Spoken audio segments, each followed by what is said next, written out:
Nelson Mandela وہ کہتے ہیں مجھے حضرت امام حسین یاد آ گئے اور ان کا استقلال اور استقامت یاد آ گئی۔ تو میں نے کہا وہ بھی تو تھے نا کہ جن کو ہر طرح سے آزمایا گیا لیکن اپنے موقف پر قائم رہے۔ پورے خاندان سمیت خاندان رسول کیوں شہید ہو گیا؟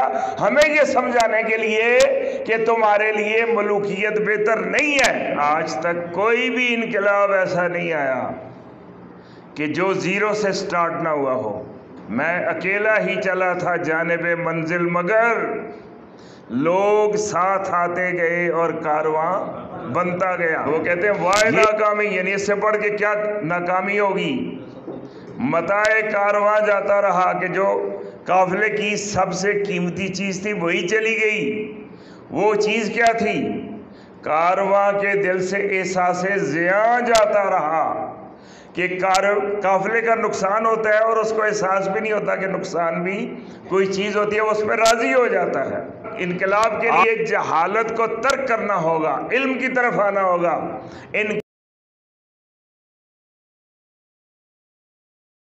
آج کون خلافت راشدہ پر کام کر رہا ہے؟ جن کو آواز نہیں آئی میں ان کو سنانے کے لیے دوبارہ ان کے لفظ بول رہا ہوں۔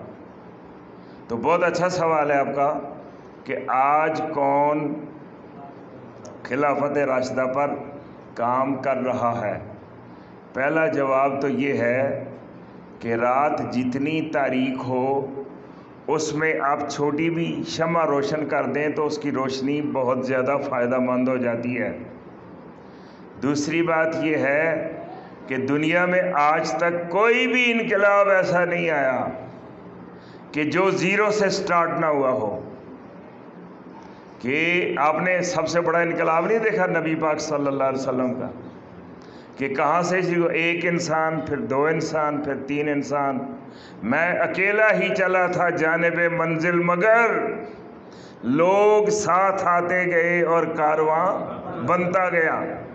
یہ انقلاب ایسے ہی بنتے ہیں کہ every thing is little in the beginning, ابتدا میں ہر چیز اب چھوٹی ہوتی ہے نا، کہ ہم پیدا ہوتے ہیں تو کتنے ہوتے ہیں، پھر ماشاءاللہ ہم سمجھتے ہیں کہ ہم چمن دیگر نیست، کہ ہمارے جیسا کوئی ہے ہی نہیں، پھر اتنے بڑے ہو جاتے ہیں۔ اسی طرح سے انقلاب کو پانی چاہیے، انقلاب کو قربانیاں چاہیے، انقلاب کو محنت چاہیے، انقلاب کو جد و جہد چاہیے، انقلاب کو فہم و فراست چاہیے۔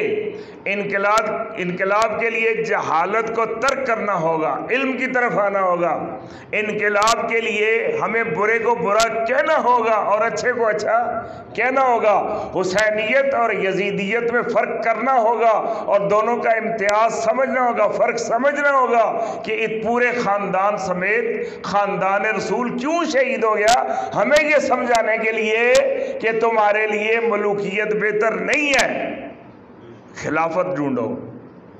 خلافت تمہارے لیے، تمہارے حقوق پامال ہوں گے اور ہو رہے ہیں۔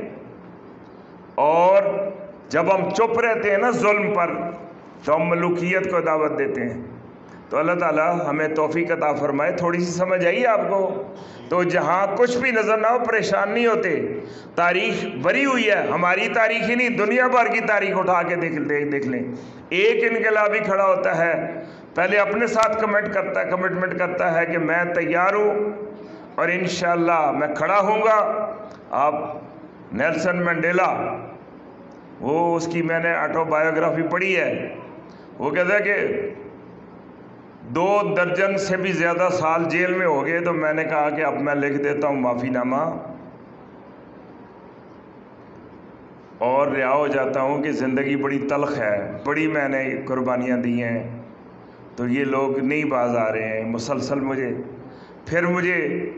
حضرت امام حسین یاد، وہ مسلمان نہیں ہے، وہ کہتے ہیں مجھے حضرت امام حسین یاد آ گئے اور ان کا استقلال اور استقامت یاد آ گئی۔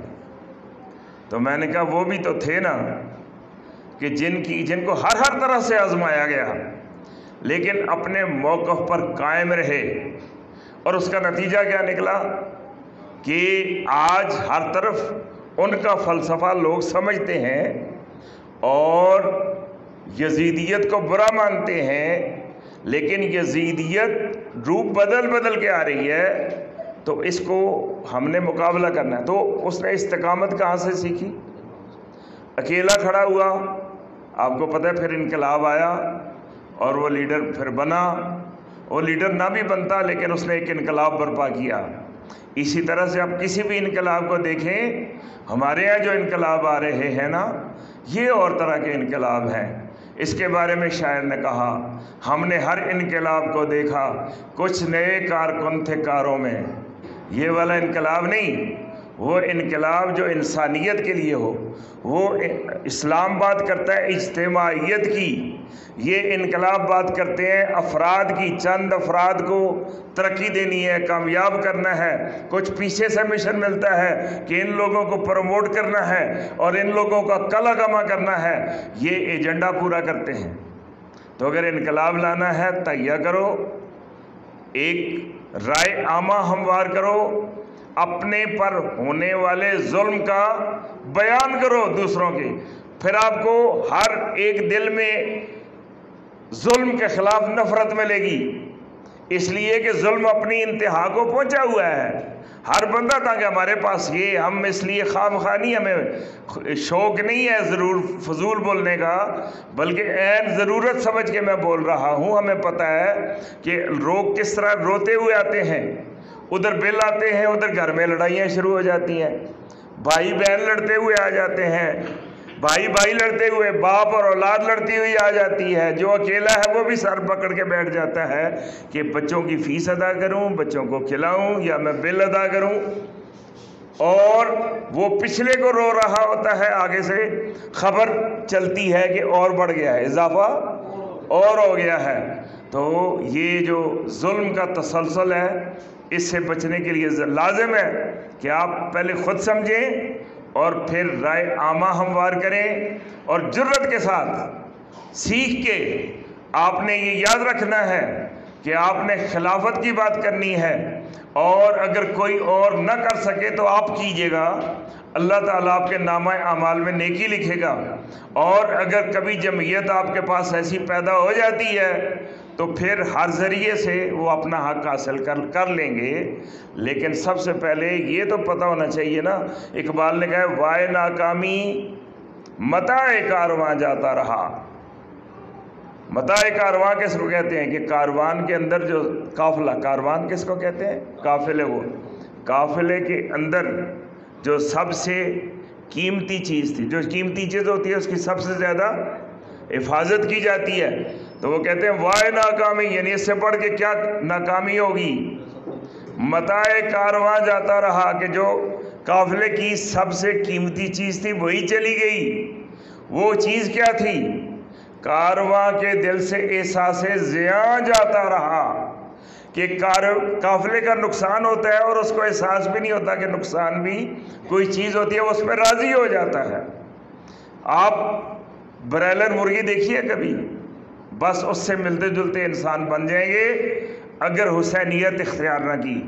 ملوکیت یہ چاہتی ہے کہ انسان بھی برائلر کی شکل میں ڈال دیے جائیں، اور پھر اس مشابہت کو میں اس کی تفصیل بیان کرتا، لیکن یہ پھر آپ کے ساتھ زیادتی ہوگی۔